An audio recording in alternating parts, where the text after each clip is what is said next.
জল যখন পড়বে দেখতে হবে, একটা চিন্তা নিয়ে দিয়ে দিলে একবার নিয়ে ভাবনা, তার কিছু অসুবিধা হলে একটা বড় ঘর। ওটা তো এখন দেওয়া রয়েছে, ও এমনি আপনি কাপড় দেওয়ার জন্য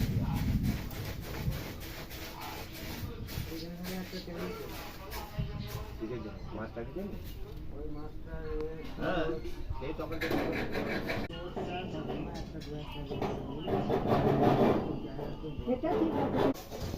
আরো উপরে রাখে কাজ ছিল ওটা করে